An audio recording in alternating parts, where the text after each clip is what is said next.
Recording in progress. Yeah, I'm just not going to say anything this time because I know if I try to do the intro that you're just going to say something aloof. So I just thought this time I'll just wait. Yeah, I Yeah, mean, most violent thing that's happened south of the river since last time West Ham played Millwall. yeah, indeed. Hello, everyone. Welcome back to the Timeless Podcast here today. Today, me and John are here to review Money in the Bank. So it's a bit late. I got really tired last night. I think John was as well. So we opted to record it with energy, and so it was actually a good review and not just us trundling through the And we couldn't results. do it until now because Alex had vroom vrooms on. I did have rum rums on this afternoon. If you don't know what that means, I'm talking about the Formula One. Was, But was, was it good vroom vrooms? I mean, I'm not a Max Verstappen fan, so not really. But Oh, that yeah, was he won, did he? yeah, he's won basically every race this year. It's been a bit depressing, No, really. it's in Austria though, isn't it? So it's home crowd, I guess. But yeah, it's very There's a lot of the Dutch contingent there is very strong. Oh, I thought Um, he was Austrian. Shows what I know. yeah, but Who am the I, Dutch, who am I thinking of as Austrian? Is it Rosberg that's Austrian? he was German. I Was don't he? know if there was any big Austrian. Maybe Gerhard Berger back in the day. I think may have been. Very possibly. They've been Austrian, but yeah. So Money in the Bank last night, John. Obviously, emanating from the O2, we spoke in the predictions how we would have loved to have been there. But after watching the show, did you want to be there even more? Um, Probably not as much as you did. Yeah, there was one bit I texted you throughout the show, and I was like, I wish I was there, but we'll get to that at some point. But let's Yeah, just jump in. I'll be honest. Yeah, I kind of yes and no because after watching the show, yes, I wanted to be there even more, but obviously, from the perspective of somebody with a severe visual impairment, I was able to follow it a lot easier watching it at home than I would have been actually in Yeah, the auditorium. So yeah, I think from an atmosphere perspective, yeah, I'd have loved to have been there joining in with all those chants and singing along and having a great time. But I think from being able to follow what was going on, I think it worked better that I wasn't probably. Well, maybe I'm just looking for a silver lining. I mean, yeah, maybe, but it's also a valid reason as well. It's it's not. I Yeah, and I mean, entirely understand that. being. I mean, the fact that we couldn't book it because we were in fucking LA at the time. Yeah. There's no better reason to not be able to go. At least we didn't wake up for it, tried to book it and missed out. Yeah, that would have been Yeah, much. which I mean could very easily have happened because it was only 19,000 tickets and getting accessible Yeah, tickets for anywhere can be a bit of a pain. absolutely. Let's just jump into the card then. So we did kick off Money in the Bank 23 with the men's Money in the Bank ladder match. And I know someone's going to be very happy with the result because Damian Priest did win this year's Money in the Bank ladder match. But just some spots for you. Logan Paul and Ricochet did some mad shit, Spanish flies all over the place. Logan Paul did a frog splash onto a ladder at one point, I think. At one point, Butch, they were attacking Priest as well at the start of the match. They all had him in the corner with the ladder. Of course, at the start of the match as well, they all tried to go after Logan Paul. LA Knight almost gets the briefcase, but Damian Priest gets there and just stops him in time and unhooks it and is your new Mr. Money in the Bank. John, I thought this was a really solid Money in the Bank match. I think it potentially was the weaker of the two matches, but I think this one was still really fun. What about yourself? Um, yeah, I wouldn't say I'm happy with it. I'm smug, obviously, Yeah, because yeah, there were two very unpredictable results last night, and I predicted them both. So yeah. I'm over the moon about that. I think the women's tag match was also a bit of a surprise, but yeah, I liked this match. I mean, the spot with Logan and Ricochet going through the tables, I thought was absolutely insane. Um, they recovered nicely because they nearly botched that. You could see Logan actually resetting himself on the ropes before they went through the tables. Yeah, They recovered that nicely.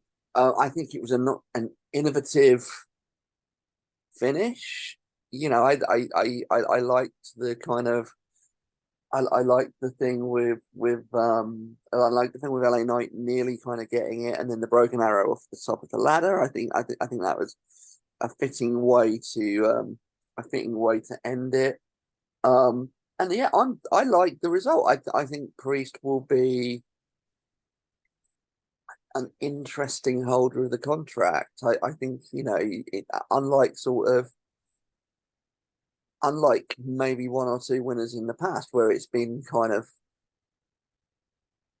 they've not really known what to do with it. I mean, back to Otis when Otis won it, it was like, well, you've done that clearly for a crowd reaction, and you're And not even actually thinking about what's going to happen. I think with Priest, there quite clearly is a plan. I could see this coming because obviously he's of Puerto Rican descent. yeah, WWE is clearly very much trying to tap into that market. They've just had a pay-per-view in Puerto Rico. They're doing a load of stuff with Bad Bunny. So it's clearly they clearly a direction for it. And like even what we saw later on in the evening last night, I think it's going to be a really interesting time. I just hope he doesn't cash in too soon because yeah. I like him with this kind of sword of Damocles that he can pull out at any point.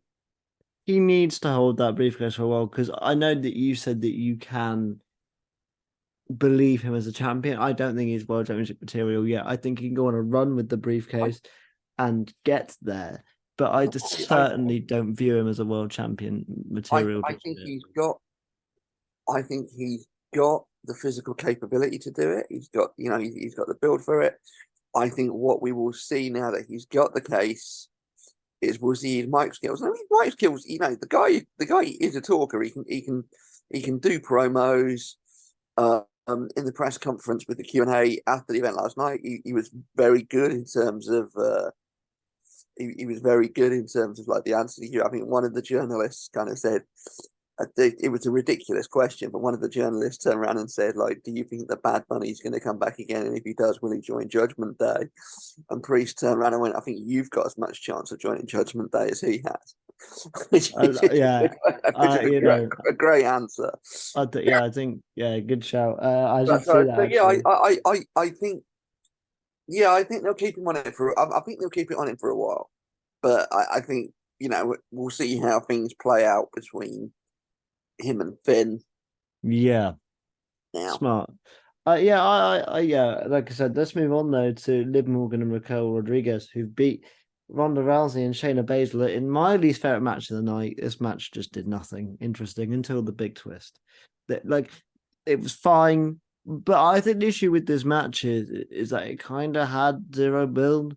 I mean, I guess Liv got injured adjacent to those two winning the belts, and Liv lost it, and that's your story. But the crowd, I think, were tired after the ladder match, and the crowd were great all night. So when this England crowd was tired, they were still better than most crowds, but they just didn't seem to care as much. The twist I thought was really badly done in this. There was kind of no build up to it. It's a bit random. It does leave you kind of going, is that a Shayna face turn or a Ronda face turn? Either way, the crowd are going to cheer Shayna, so it doesn't matter what they try to do. But yeah, this one wasn't great for me, mate. It was fine. It was solid, and we get new tag team champions. Yeah, I mean, hang on, it's not unthought of for somebody to just turn out of the blue with no build up. Yeah, This is something that WWE do quite often, and you'll normally have a promo or something the following week where they'll turn around and explain exactly why. Um, yeah, I've got no issue with it coming out of nowhere because I've never had an issue with stuff where it's come out of nowhere before. So yeah, it's like there'll be an explanation for it that they'll give, and then you judge it on how viable that explanation is, I guess. yeah, Um, for me, I love the twist because, as you know, we've discussed it several times before. I think Shayna's absolutely wasted in the tag team division. agreed. So if we're going to get a proper sort of Shayna versus Ronda feud, brilliant. It means that Shayna's being used properly. Um, I would imagine that WWE will try to make Ronda the face in it. I Yeah, think the crowd might have other ideas, and so it depends whether WWE choose to go with that or not. yeah. Yeah, I thought the match was fine. I think Liv and Raquel are fine as a team. Yeah, Uh, I top mark think and top mark to Liv's outfit, by the way. yeah, nice Spice Girls inspired kind of vibe Yeah, the there. Union Jack, Union Jack outfit, which is Yeah. I won't say what I was going to say. I might say it off mic later, but but yeah, I think very everyone listening knows exactly what you're very talking nice about. outfit. Very nice outfit, and I like Liv and Raquel as a team. I think Liv's been a little bit lost since she lost the title, and actually, I think Liv and Raquel as a team works. It's you can actually see them as a viable tag team. Yeah, it's that whole big person and little person kind of vibe, isn't it? Yeah, a bit It's like me and you. it always works quite well. Yeah, Uh, a bit like how me and you work so well hosting yeah, these. I don't think we'd be a very good wrestling tag team. Though. I think we'd be pretty awful. But yeah, who knows? Just Well, we Kevin and certainly Sammy, wouldn't. we challenge you. Well, we certainly wouldn't win a last man standing match. Um, Absolutely not. Well, you know, you'd probably beat me actually by default, just. But I don't swing know. one, Would you swing get one. counted out in a last man standing match if you're sitting down? You wouldn't, would you? I reckon you'd be alright. But I reckon all you got to do is like slap me in the face hard enough. I'll stay down for 10 seconds. Okay. I'm quite fragile. But Gunther defeated Matt Riddle in about 7 minutes 45 seconds in a match which was really great. It's 7 minutes, but it was 7 minutes of fun. Really good stuff. This one, I Yeah, thought. Riddle got some decent offense into this, and yeah, it was a better match than you might expect. And yeah, it was very enjoyable actually. Yeah, Riddle tapping out as well, I think, just made Gunther look more of a boss, as if that was impossible. But getting him to tap out somebody like Riddle, who is established like that, I think just only helps Gunther. A really good match, and obviously a one-off kind of match with a little build-up. But when you get two good wrestlers together, you put them in the ring, just let them make magic. Not sure about the new Riddle hair. No, me neither. But at the end of the match, Gunther celebrating, and we hear the swords and the bagpipes roar. Drew McIntyre is back. A lot of speculation about his obviously contract situation. Was he heading to AEW or Impact or whatever? No, he's staying with WWE. It seems like we're going to pick up where he left off at Mania with him versus Gunther, maybe at SummerSlam in Detroit. I don't know Yeah, when Gunther gets the record, but Drew McIntyre Intercontinental Champion sounds good to me. yeah, there were some tweets doing the round. There were some tweets doing the round before the event yesterday saying, if McIntyre's here, they're hiding him very well. Well, clearly they were hiding him very well. It's a massive pop when he came out. Yep. Um, yeah, I don't know what the record is. I'm pretty sure that by SummerSlam he will have surpassed Honky Tonk Man because I think Honky Tonk Man held it for just over a year. In terms of the overall record, I am not sure. Yeah, Let's let's it's what quickly Google this. Talk away to yourselves for a well, second. I'll quickly take over. Just said the crowd reaction to this was fantastic. Probably it probably didn't even crack the top five pops of the night, but that shows how strong the crowd were. Yeah, really good match, like I said. I will do the intro to this next match, which was Cody Rhodes versus Dominic Mysterio with Rhea Ripley at the ringside for Dom. Cody Rhodes' best ever entrance. It beats the Mania one for me. The crowd singing along to the entirety of Kingdom was stunning. You Well, know, it was so good because like it was they weren't even just singing like the big chorus bits; they were singing from the very beginning. You could hear them sing along as well, and it was fantastic. One of the biggest woes as well. Again, another solid match of wrestling. It was kind of what you'd expect. I thought Dom was going to get the win. We thought shenanigans were going to be afoot, John. We were wrong here. Cody Rhodes just gets a clean victory over the most hated man in wrestling, and why not? That's kind of it. But it was I mean, fine. It was all right. It got Honky Tonk's had it for 454 days. So there's a little way to go yet. so it might not be true. But John, thoughts on Cody versus Dom? Um, It this was was all all right. right. I don't know. I'm not sure about the result. I think that Dom needed the win more than Cody did, but I can understand why they went the way they went. The crowd were massively into this. Yep. Yeah, I mean, we've spoken before about how Dominic Mysterio just bosses being unlikable, and they let him know that in a way that only Cockneys can. Yeah. I texted you during the match, basically going, "Oh, Dom is a wanker," and Yeah. it's it was just wonderful to hear. And it was Yeah. great to hear that chant reprised for another match later in the night. Uh, But yeah, I mean, as usual, Rhea just bosses it by just being Rhea. Nice match, nice finish. I just think the result strategically would have been better the other way. Yeah, one thing I would say to counterpoint you is I think Dom did get a lot of offense against Cody Rhodes in this, a lot more than I thought he would.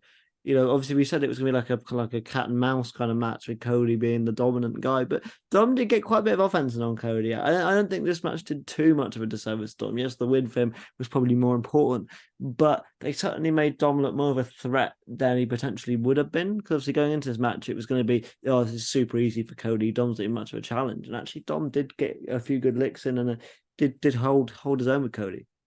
Dom's face when Cody took the cast off in his hand was brilliant as well. Yeah, absolutely. Now in between our next match, we had a surprise. I think it was now. It could have been later on, but John Cena was here, and it was in that moment where you're getting another drink and you're just showing out a match just finished, and you hear that music, like what the fuck? And then John's out, and basically he's just out here to essentially just say to the crowd, "Do you want to do WrestleMania in London?" And my ears went, "Yes, please." But of course, we can't all have nice things because Grayson Waller came out and he basically said WrestleMania Australia, and he wanted John Cena to come all the way to Australia to get a rub from Grayson Waller, which I thought was one of the funniest things. John Cena on the Grayson Waller effect, getting rubbed, in Australia, and John Cena was like, "No, give him the AA," and sent the crowd home happy a little bit there. But here's the thing: you do a segment like that, you've got to have plans. Otherwise, it just feels hollow. So we bet when they do that 3-year announcement of Mania, and they normally tell you what the next 3. There better be a London one in there somewhere. That you can't do a segment like that where you essentially just tease the crowd for no goddamn reason. I agree with you, to a degree. I think it's something that they could do. I think it's, it would have to be a stadium gig rather than an arena. They'd So have to do London or Wembley or something. you'd have to be looking at probably Wembley, given the timings. Okay, the London City Stadium, or the other place where those other people play, could be potential. But then again, you look at the timing of Mania, and you're not going to have a Premier League or a Football League ground shut off for 2 nights over a weekend for a wrestling show during the football season. So I think Wembley Stadium is probably yeah, your best bet. It's an interesting one though, because as much as we love the chanting and stuff like that, how would WWE cope with that for a Mania? but I don't know. That's a question that Cody was asked in the Q&A in the press conference after, and he kind of said that's maybe something that fans need to think about, because WrestleMania is obviously WWE's showpiece. It's a family show where people go with their kids and stuff like that. Do you really want 100,000 people being broadcast to millions across the world chanting, "Oh, Dom is a wanker"? I mean, look, I personally would love it. And I'm just saying You that. would, but would No, Vince McMahon and would Triple H? no, but I don't think that would deter them, because if WrestleMania came to the UK, we saw it with AEW recently. It sold out real quick. There's a difference between having it a Money in the Bank and having it and having a WrestleMania. Yeah, but That is the showpiece.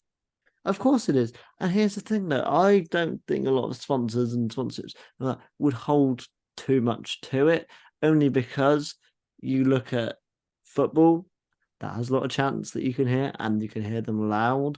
And also the revenue that it would bring in and the eyes on the product. WWE is more geared to kids. So's football, technically. Yeah, but no, I said more geared to kids. I'd say it's a similar level. I'd say that I wouldn't say that Premier League football as a product is as geared to a family audience as WWE is. Yeah, it's gonna be an interesting one to see, but I'm absolutely for it. They have to do something big, because So am I. I just I just put in that note of caution because, as I say, it was something that Cody was asked about last night, and he gave a very honest answer. He was like, maybe the crowds have got to think about how that plays. Yeah. I Yeah, it's going to be interesting, but I do think there are plans there to at least do. And look, It's not like the Timeless podcast where we freely and readily say cunt at any opportunity.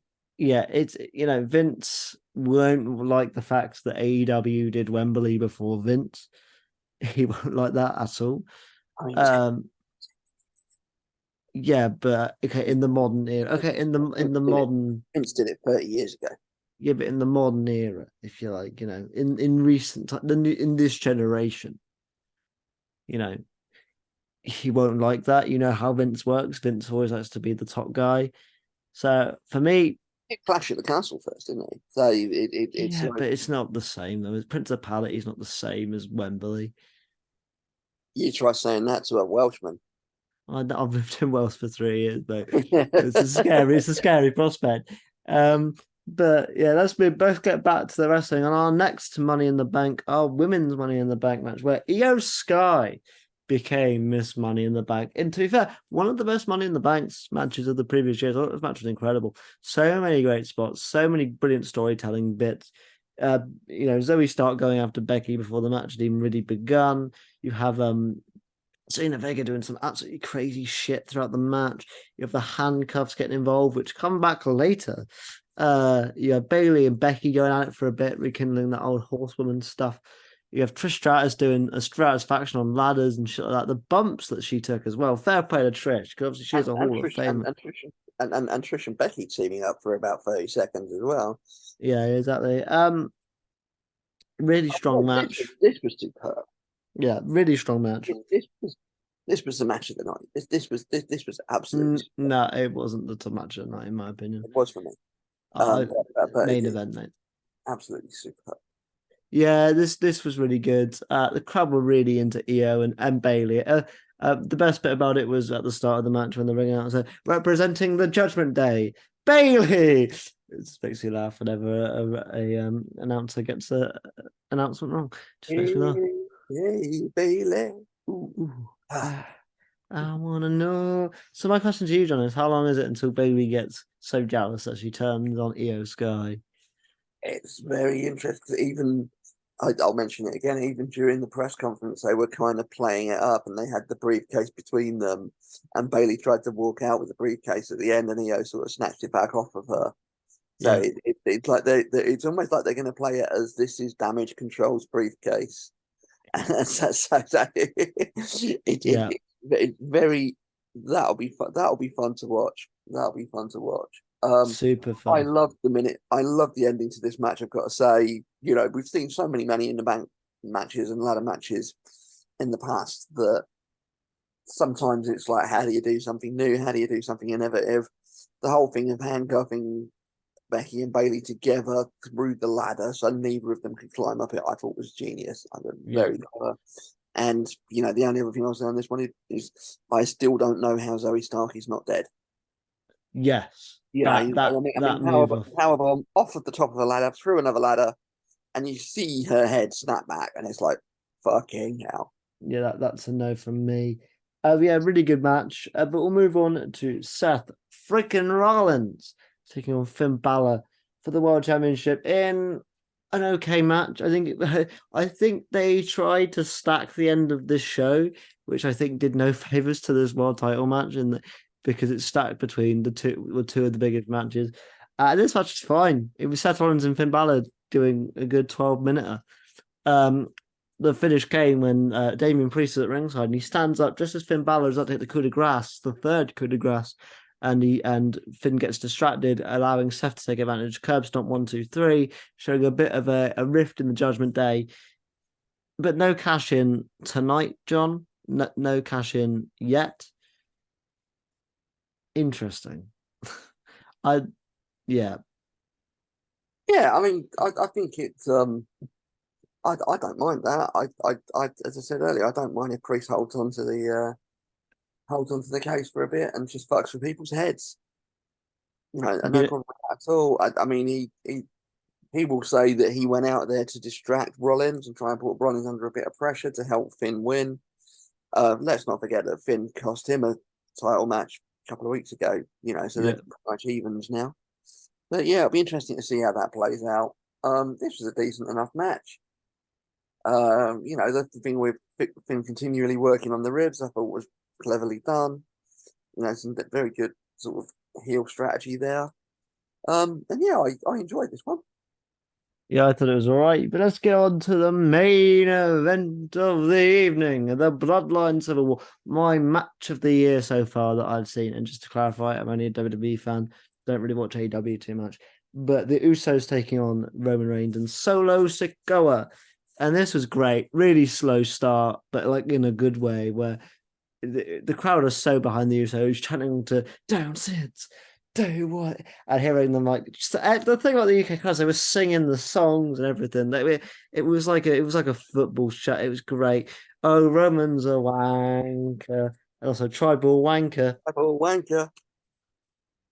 Also, even though I couldn't have done it if I was there, stand up if you hate Romans. And Roman telling people to sit down. He's like, you'd have been sat there like the only member of the bloodline in the entire crowd. yeah, really good stuff though. We'll skip towards the end. There's a ref bump for our referee Rudy Charles. Usos hit the 1D. They get the pin, but obviously no ref to count the pin. Then more shenanigans happen. Roman Reigns and Solo hit a spike and spear combination. They think they're going to get the win, but in a callback to Clash of Champions, as Jay kicks out, he hoofs Roman in the bollocks in a nice throwback, and they have that shot of Roman. The Usos hit the splash. 1, 2, 3, and for the first time since December 2019. The tribal chief has been pinned. This was years. This is that's storytelling, mate. Yeah, 3.5 years. Give So I mean, I'm Solo going through the announce table was pretty fucking quality. yeah. Yeah, I mean, this was a good match. Match of the year, not sure. I actually preferred the Usos title match against Kevin and Sammy at Mania, to be honest. But maybe that's just me. I don't know. They're both in good. They're both great matches. So it's like apples and oranges. I like apples. I like oranges.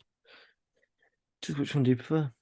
But I think this is great. The ending's great. I want Jey Uso versus Roman Reigns at SummerSlam. I know Jey's not going to win that, but I want it. And yeah, I think we'll get it. I'm pretty sure. I'm pretty sure we'll get it. It's not going to be the end of the storyline. unfortunately, because I think there's a certain American Nightmare who needs to finish his story and beat Roman Reigns, which is a bit of a a thing. But yeah, I thought Money in the Bank this year, John, sound card. I thought it was really good.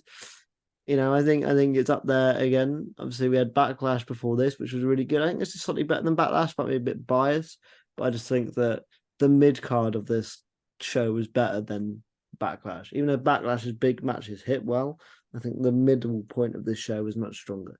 I think as a whole. If you've got a card with 2 Money in the Bank matches on, it's going to beat most regular pay-per-views. Yeah, absolutely. And obviously, our next pay-per-view, which also we'll be doing predictions for, because it's another big one, back-to-back big shows. It's SummerSlam in Detroit. I think it isn't the world. It's the big show. No, I think he's in some other company. I can never think of the Big Show without thinking back to the momentous feud that he had with the Big Boss Man in 1999, which contains some of the best promo work you will ever see. Vince McMahon at his peak. Bizarre. Yeah, it's just, if you've ever wanted to see a fat guy in a truck drag a coffin while a 7-foot man lays on top of it, just get onto YouTube and go look up that feud. Yeah, it's it's a weird one. But yeah, on that note, thank you very much for listening to our wrestling coverage. This is going to be out on a Sunday evening, late Sunday evening / Monday morning, depending on time YouTube decides to upload it. I would say follow us on Twitter, but you might not be able to see it because of Elon. But I will say follow John on Twitter at JohnBay_Cook. Anyway, my Insta is exactly the same. You can follow me on Twitter at King_Dom. And we'll see you tomorrow because we filmed another video, but we filmed the predictions. So it's the both of us again tomorrow. but not wrestling related this time. So if you like Doctor Who, stick around. If not, back with wrestling next month. I'll see you guys soon. Take it easy. Good night. God bless. Don't have nightmares. Do sleep well. Oh, Dom is a wanker. Oh, Dom is a wanker.